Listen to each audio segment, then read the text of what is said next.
Curve the cube will now initiate. Hello and welcome to the Curve the Cube podcast where dreamers become doers. This is your host, Jemmy, and I am so excited. It's episode 112, and this is a SOLOCAST, and on this episode, we will be talking about something very, very important. Are you ready? Working for free. Oh my gosh. Working for free can cause such a conundrum, guys, so I am excited to be diving into this topic, and you'll hear from a few friends of mine. It's going to be awesome! So, first of all, what's been going on in my world? Well, I was recently featured in Podcast Movement's newsletter, which was pretty awesome. I'll just read a quick excerpt. They said, definitely connect with Jemmy at PM17, that's Podcast Movement 17, if you want to laugh, take a goofy picture, and make a new best friend. How cool is that? I'll include a link to the newsletter in the show notes, but thank you so much to Jared Easley and to the folks at Podcast Movement for making this girl feel super special. Yay! It was really awesome to have him tell me I was going to be in the newsletter, and then I was. Let's see, what else is in the news? Oh, we have a new website, guys. Curve the Cube has a new, fresh website, and please go check it out. It's still the same URL, curvethecube.com. And I have cleaned it up a little bit, but not all of the episodes are loaded on there yet, so please be patient. I'm loading them as quickly as I can. But of course, you can listen to everything on iTunes or any other podcast app you can find. You should find Curve the Cube. But pretty soon, all the episodes will be available on curvethecube.com, but go there because there's a lot of extra special stuff that you'll now see that was not there before. So go check it out. I also want to tell you guys about something else I'm doing to try to really bring all of this good curvist wisdom to you and to engage more with you guys and support you guys more in your own adventures and what you're doing on your own to put action behind your passion, as I so love to say. So in that end, I have created a new Facebook group called Dreamers Become Doers, because that's what this podcast is all about, right? Dreamers becoming doers. So go to dreamersbecomedoers.com or facebook.com/group/dreamersbecomedoers, and you will find it very, very easily. So please contribute, engage, ask questions, tell us how you're curving your own cube. Love to hear from you guys. I'm excited about everything everyone's doing. So just when you go search for it, if you don't go to just dreamersbecomedoers.com and you try to search on Facebook, just watch out for another very similarly named group that is not this group. It's Dreamers Become Doers. So let's see. Oh, also to update you, I've had a couple of really special moments the last couple of weeks since we talked. So what was cool is a friend of mine, Roxy, hello Roxy, she recently shared with me over lunch how much this podcast inspires her. She listens when she's walking on the beach, which I think is amazing. She's inspired by nature. She's inspired by this podcast. I'm so excited. And my brother recently said something similar to me as well. So to both of them in particular, I want to reiterate that their voices are just as valid as anyone else's, and they are no less likely to do something great as anybody else. I am so proud of both of them and so loving watching them take control of their own futures and their own destinies. And man, I can't wait to see what happens. Hopefully they will both share what they're doing on the Dreamers Become Doers Facebook group. Hint, hint to you both, Roxy and Gerard. And finally, I also want to share with you an email I got, and I was so excited to receive this. So let me explain. So this comes from my friend Wendy, who has been someone in my corner since the moment I met her, and she's phenomenal. She inspires me to be my authentic self, has for years. So for her to write me this email it brought me to tears. It was a moment. So here's her email she wrote. As she's speaking to both me and Charles Melling, who was featured on the last episode. She wrote, "Hi, you two wonderful people. just listened to Curve the Cube episode number 111. Congrats, Jemmy. I had to write to tell you both how humbled I am to work and serve and worship and play and sing and thrive in such a regular and sacred way with you both. You have grown and grown in the work of the Holy Spirit in our midst, and in really listening just now, I was inspired to be me, to keep dreaming, to feel deeply with raw honesty like you both do. Thank you for that and so much more. I love you both so much. Maybe we can figure out how to curve time. Maybe we already are. Giving thanks, Wendy Tobias. Oh my gosh, how sweet was that? I mean, this is why I do it. Oh, right there. Just hearing someone say that they're motivated to be more authentic, their authentic self. Someone who has been doing that for me. Man, what a fun time, guys. So anybody else who wants to send emails at curvethecube@gmail.com, I would love to hear them. Though thank you to Wendy, Roxy, and my brother for pumping me up. This has been awesome. And also, thank you to Glenn Hubert. You've heard me talk about him before. He's Glenn the Geek. He is the host of the show Horses in the Morning. He runs the Horse Radio Network. He is phenomenal. And he invited me to appear on his show, Horses in the Morning, last week or a couple weeks ago. It was so much fun. His usual co-host, Jamie, was out that day. So he invited Crady Kermitzos. She runs the Biz Women Rock podcast. She's also just a lightning bolt of fantasticness, which isn't a word, but it is now. She's also the wife of Chris Kermitzos, who you've met before on episode 110. He's the founder of Podfest. She was on along with Glenn, and I got to speak with them both on Glenn's show, Horses in the Morning. So please check out Horses in the Morning. And with that, I'll let you listen to my appearance on Horses in the Morning because it was a lot of fun. And on the other side, I will hit you with the SOLOCAST all about working for free. See you on the flip side. All right, next up is somebody that I met and absolutely fell in love with. Actually, I think everybody that met her at Podfest fell in love with her. Her name is Jemmy. She has the Curve the Cube podcast. Curve the Cube will now initiate. Woo! That intro will wake you up. Hi, Jenny! Oh, wait a minute, my fault again. Pay Glenn, attention, everybody. come on. I am the newbie here, not you. Jamie, what's going on, girl? Hi, Katie. Oh, God, everything wonderful this morning. Hi, guys. Hi, Glenn. Hi, Katie. How's it going? Good. Jamie, that's a great intro. Tell us a little bit about your show. All right. So Curve the Cube is designed to encourage people to stop living in the daily rut of life and pursue their passions. So whether full-time, part-time, as a hobby, I just believe everybody has a passion and a talent. It's something that jazzes them up and makes life worth living, and we should all pursue that. So I talk to people who are doing that. I call them curvists, who have broken out and around obstacles to pursue their thing, to inspire others to do the same. Now, this is based in Miami, right? You're down in Miami area? Close, about an hour north in Palm Beach County. Okay, and is this focused? Are a lot of your guests, I noticed, are from that area? Is that right? They are, because I try to make it really super conversational, make my listeners almost feel like they're in the room. And I like that I can put a spotlight on a lot of the talent down here in South Florida, but I am expanding it a bit. I just happen to like to have in-person conversations. So a lot of my people, yes, are right here in my area.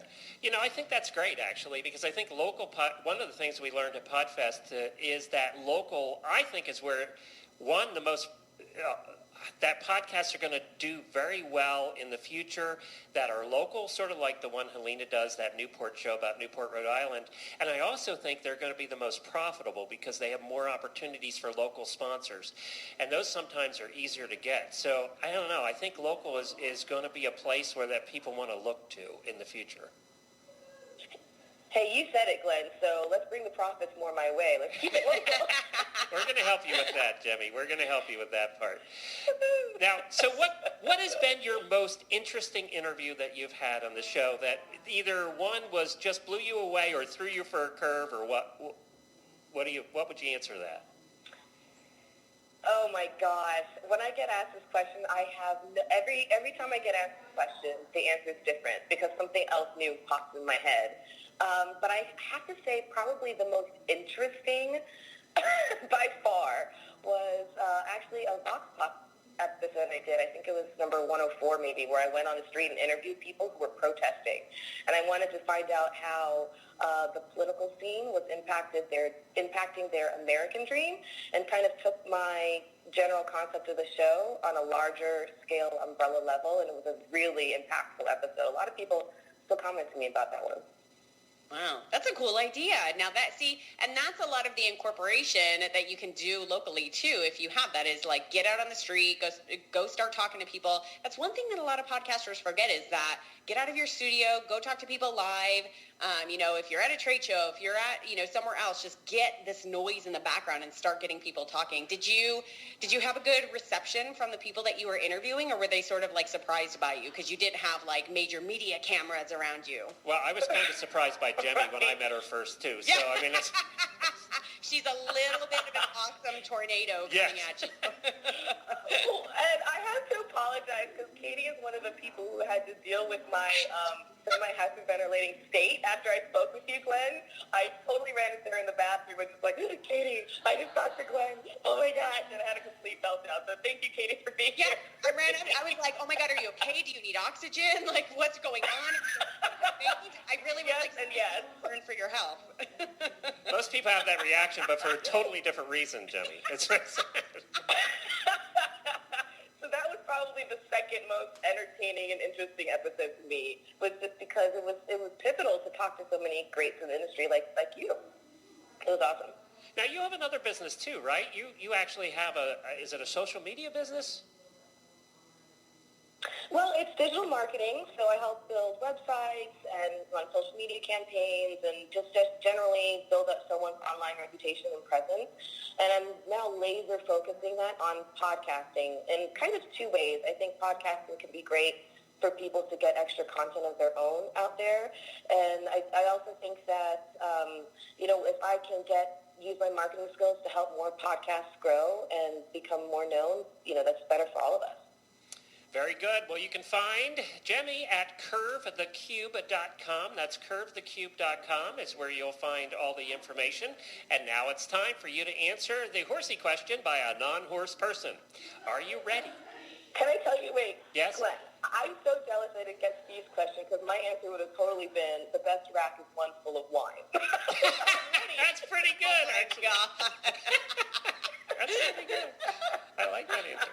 Okay, well, your question is, what is a half pass? What is a half pass?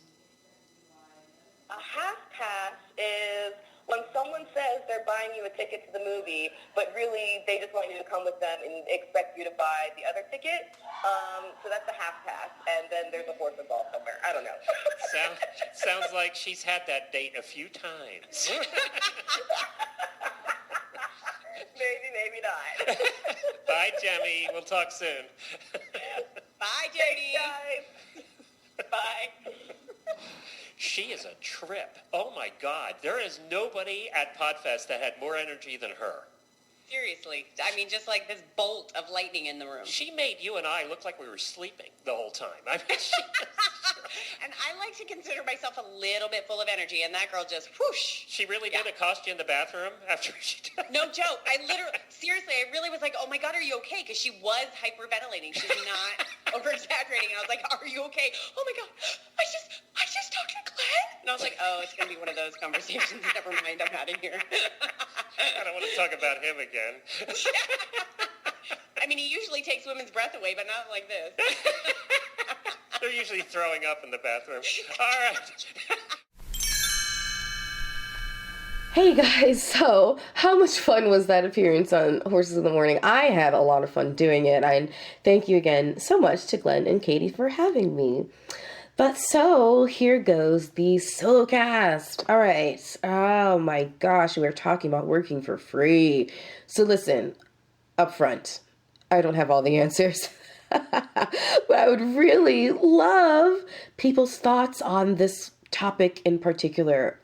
So please email or check out that Facebook group, Dreamers Become Doers, because I'll be posting this topic in there in the next couple days, or maybe even by the time this is out, it's already in there. So go to the Facebook group and lend your thoughts and your feedback. But, the general question about working for free is, when are you helping yourself and when are you hurting yourself? So because this is such a crazy topic that affects people in different industries and with different goals in such a different way, I solicited my peeps for some help. So let's see. I asked for Teresa Chambers to give me her feedback. You heard her also on episode 110.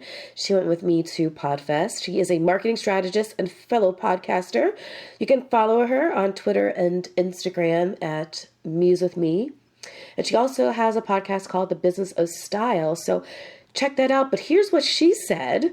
She said, sure, I think working for free is good if you can see the direct benefit for your business, whether new clients or product sales.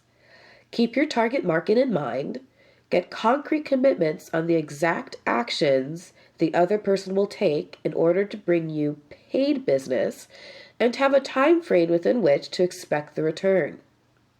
Don't hesitate to pull out at any time if you see that they are not holding to their end of the deal and you feel used.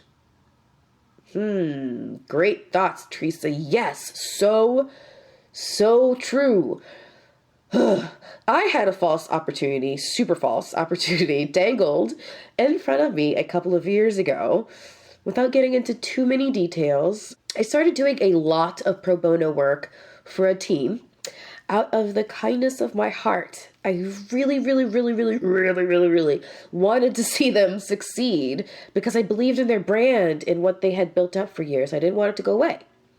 And they were in dire straits. So I wanted to help them, and I lent my talents however I could. But the person at the helm of their ship, unnecessarily, mind you, because I was totally doing it already out of the kindness of my heart, but they unnecessarily started dangling a great promise of opportunity in front of me like a carrot. This, of course, made me work so much harder to the point of neglecting my other paying responsibilities. Ugh, what a mistake. But the opportunity he was promising me was just that too good to be true. And well, it was. I got completely used, lied to, and burned. And in the end, that great opportunity, with all the bells and whistles attached, never came to fruition. It never was going to come to fruition. And I was professionally injured as a result. So, take heed to Teresa's advice. If you decide to work for free, don't allow yourself to be used. There is a difference. Roxy, who's my friend that I mentioned earlier, she is an independent entrepreneur. And here's what she had to say. She wrote, I don't think anyone should work for free because that is deflating. I think people should volunteer for a cause they are passionate about. That's my 2 cents. I volunteer for Wayside House, and I do what I know. It makes me feel good about myself because I am helping a cause. Right on, Roxy. If you're going to work for free, make sure it's something you can either get something else out of, like Teresa suggested, or volunteer the skills you already have or are developing within yourself to a cause you love. That's awesome, Roxy. So next up is my friend Jafla, who is a good friend of mine. He's a Haitian artist who you might remember from episodes 25 and 69. You can follow him at Jafla the Artist, or just Jafla. It's Jafleu. But here's what he said. Jafla said, I suppose it boils down to whether you view it as paying your dues or not. For myself, I don't allow people to take advantage or exploit me under the guise of, and he put quotes, exposure. But more times than not, I have worked for free because I viewed it as sowing into my dreams. Sometimes you gotta take a loss in the battle to win the battle. So here are my thoughts. I know for an artist, photographer, and other similar things, working for free can play a little differently than for someone with perhaps a business, right? So I really appreciate Joffle's perspective because the value of art can be a lot harder to pin down, and perhaps you do have to do a lot more to try to stand out and then be paid. But heed Joffle's advice as well, and don't get caught in the trap of promises of exposure. You have to put in the time, you've put in the cost of the materials, you've put in your talent, and don't forget that all of that is worth something, right? So as an artist, if you see an opportunity as an investment that doesn't directly pay you now, just be sure that balances with what will pay you. Don't let yourself get so out of whack with, always giving things for free, and keep putting time and money into projects that don't give back to you. Otherwise, you'll volunteer yourself right out of the game. And that won't be good.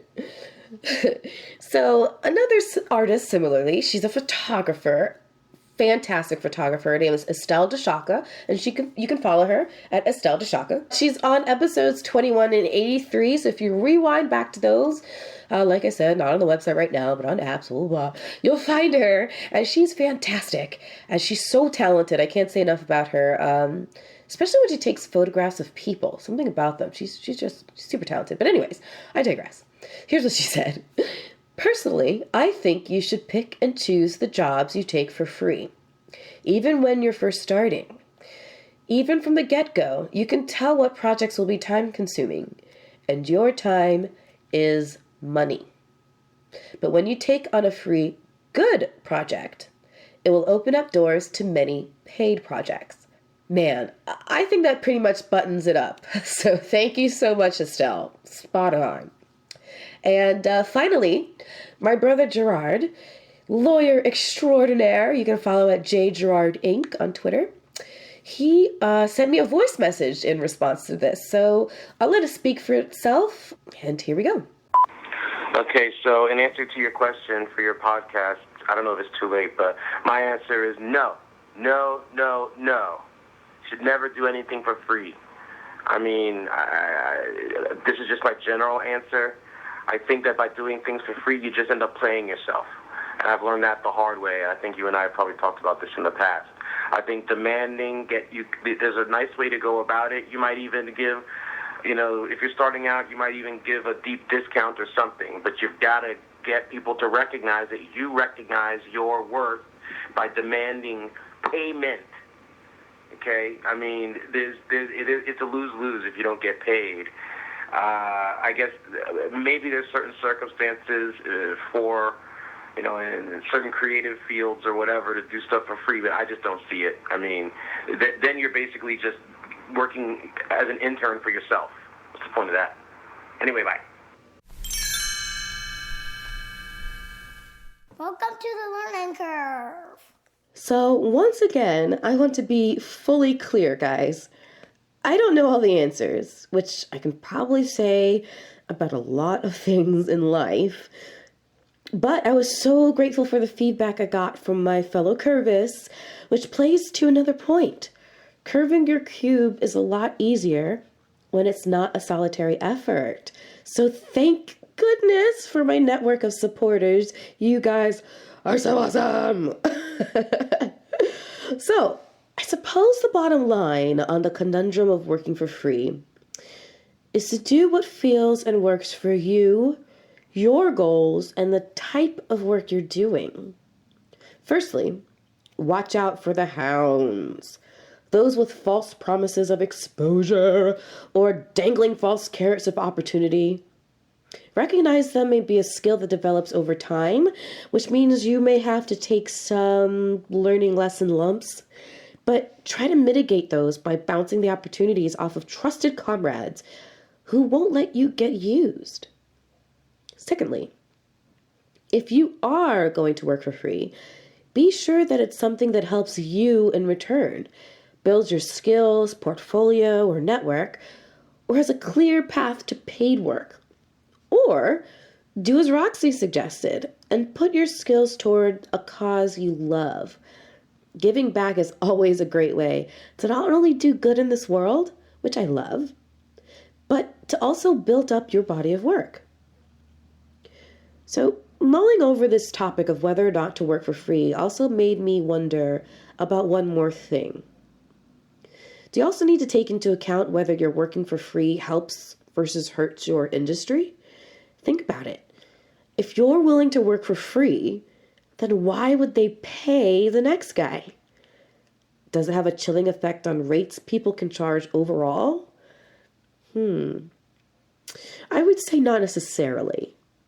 As long as you're just starting out, at least. So, your level of service is going to be much lower than the professional you're aiming to be, even if your end product is just as good as a professional. As an amateur, your turnaround rate is assumably much longer.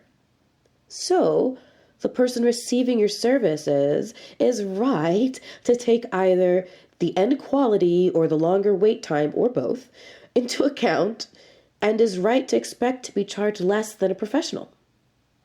So, I'd imagine that counteracts any chilling effect on the pros' rates. At least I hope so. If I'm wrong, let me know. I realize this can be a very industry-specific situation here.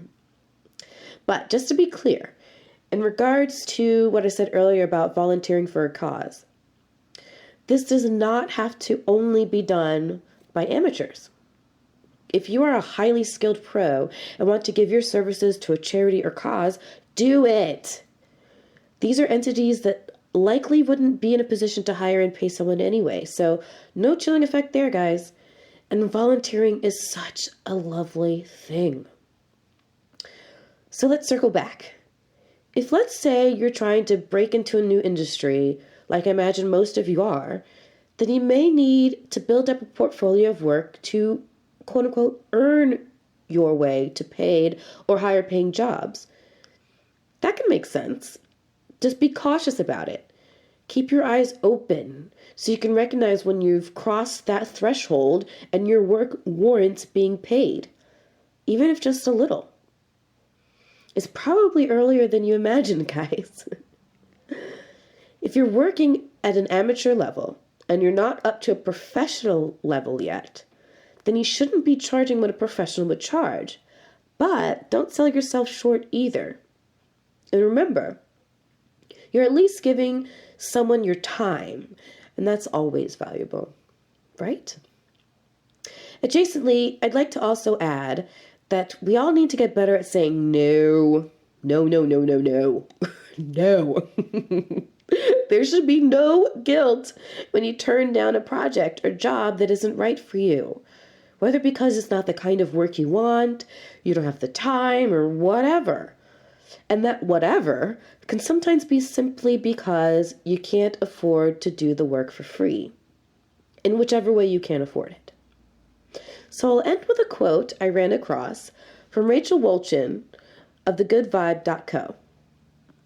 Givers need to set limits because takers rarely do.